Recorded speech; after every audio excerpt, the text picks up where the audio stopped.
Selamat datang di saluran kami Papuan Truth ID. Pada video kali ini, kami akan membahas 4 hal yang dianggap memiliki dampak terhadap ketidakmerdekaan orang Papua. Kami ingin menyampaikan pemahaman yang lebih dalam mengenai masalah ini, dengan menggali beberapa faktor yang terkait dengan situasi Papua. Harapannya, konten ini akan memberikan wawasan dan memicu diskusi yang lebih luas tentang isu ini. Penting untuk diingat bahwa topik ini kompleks, dan pandangan yang beragam dapat ada. Kami mengajak Anda untuk bersama-sama menjelajahi masalah ini dengan sikap terbuka, adil, dan menghormati perspektif orang lain. Terima kasih telah bergabung dengan kami, dan selamat menonton. Pertama kami akan melihat dalam 1 Korintus pasal 10, ayat 1 sampai ayat 11, berbunyi sebagai berikut. Karena itu, saudara-saudaraku yang kekasih, aku ingin agar kamu tahu, bahwa nenek moyang kita semuanya telah berada dalam awan dan semuanya telah lalu melewati laut. Mereka semuanya telah dibaptis dalam Musa dalam awan dan dalam laut. Dan mereka semuanya telah makan makanan rohani yang sama, yaitu makanan rohani yang datang dari batu karang yang mengiringi mereka, yaitu Kristus. Tetapi, kebanyakan dari mereka tidak menyenangkan Allah, sehingga bangkainya berserak-serak di padang gurun. Hal ini menjadi peringatan bagi kita, supaya kita tidak berbuat jahat seperti yang mereka perbuat.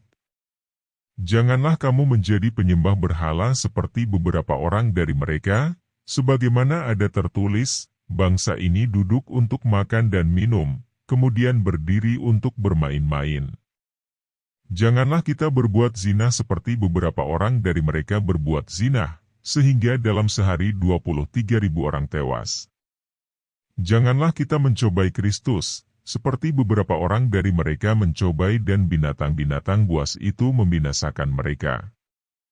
Janganlah kamu bersungut-sungut, seperti beberapa orang dari mereka bersungut-sungut, sehingga mereka binasa oleh malaikat yang membinasakan. Semuanya itu terjadi pada mereka sebagai peringatan dan tertulis untuk menjadi peringatan bagi kita yang hidup pada akhir zaman. Pada bagian ini, Rasul Paulus mengingatkan jemaat di Korintus tentang peristiwa-peristiwa dalam sejarah Israel di padang gurun setelah keluar dari Mesir.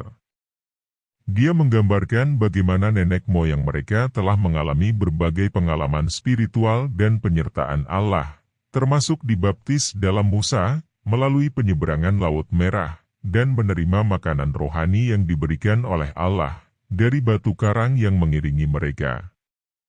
Namun, meskipun mereka telah mengalami berbagai kebaikan dan penyertaan Allah, banyak dari mereka yang tidak setia kepada Allah dan jatuh dalam dosa-dosa, termasuk penyembahan berhala, percabulan, mencobai Tuhan, dan bersungut-sungut.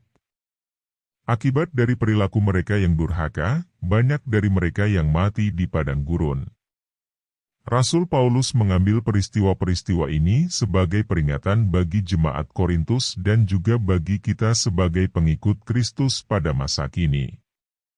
Ia menegaskan pentingnya menjaga kesetiaan kepada Allah, menghindari dosa, dan belajar dari kesalahan yang dilakukan oleh nenek moyang mereka.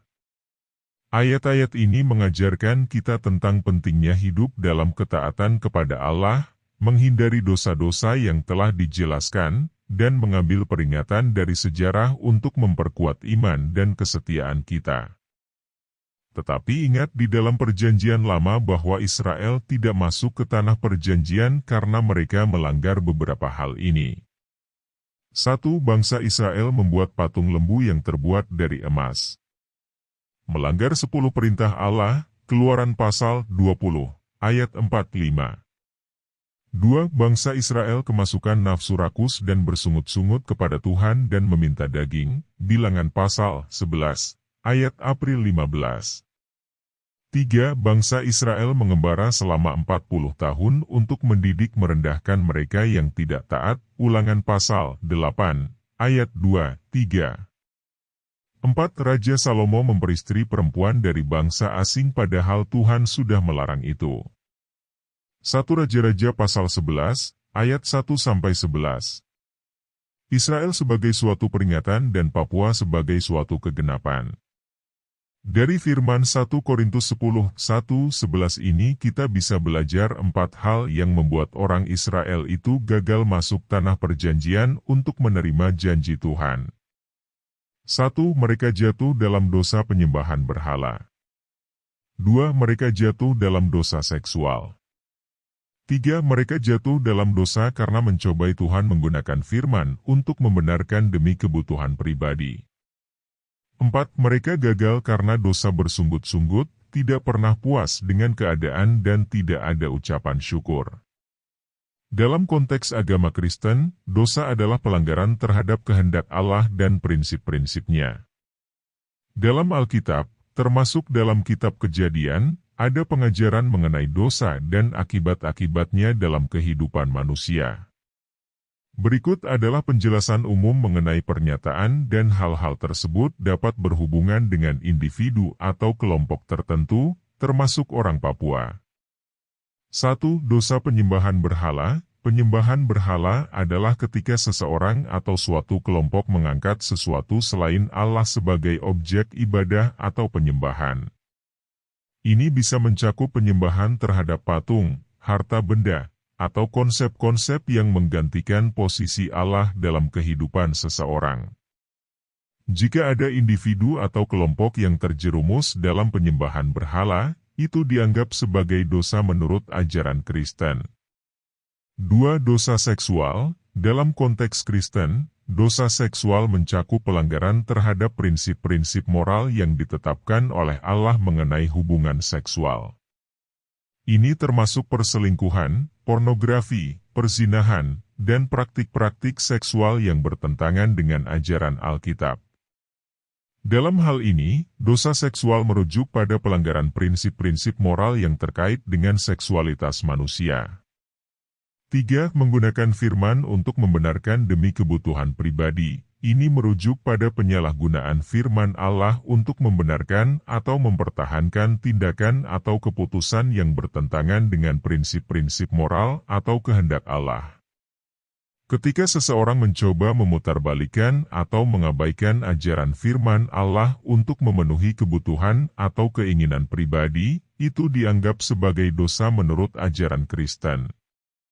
4. Bersungut-sungut, tidak pernah puas dengan keadaan, dan tidak ada ucapan syukur. Dalam ajaran Kristen, sikap bersungut-sungut, ketidakpuasan yang terus-menerus, dan ketidakterimaan akan keadaan adalah sikap yang tidak sejalan dengan kehendak Allah. Allah mengajarkan kita untuk bersyukur dalam segala hal dan memiliki sikap yang rendah hati serta puas dengan berkat-berkat yang diberikannya. Penting untuk dicatat bahwa ketiga pernyataan tersebut bukanlah karakteristik yang khusus melekat pada orang Papua atau kelompok tertentu. Karena dosa adalah sesuatu yang berlaku untuk seluruh umat manusia, termasuk semua suku, bangsa, dan budaya. Tetapi ingat bahwa hal ini menjadi tanda pertobatan dan introspeksi diri orang Papua di atas tanah Papua. Sebab penekanan dalam ajaran Kristen adalah perlunya pertobatan, yang artinya perubahan sikap dan perbuatan dengan perbalik dari kehidupan yang lama kepada kehidupan yang baru. Kami berharap informasi ini memberikan gambaran umum tentang Papua berdasarkan sudut pandang Alkitab dan realitas kehidupan orang Papua. Demikianlah penjelasan menurut Alkitab yang dapat kami ulas. Dan ingat bagi orang Papua bahwa dari keempat hal ini yang membuat orang Papua tidak merdeka. Dalam konteks yang kompleks ini, penting untuk mendengarkan berbagai sudut pandang dan memperoleh pemahaman yang komprehensif. Kami berharap informasi ini dapat memperluas wawasan dan membangkitkan kesadaran tentang isu-isu yang dihadapi oleh orang Papua. Mari kita terus berdiskusi dengan hormat dan mencari solusi yang adil dan berkelanjutan. Terima kasih telah menonton dan semoga konten ini memberikan inspirasi bagi Anda untuk lebih memahami persoalan Papua dan menyadari akan hal ini.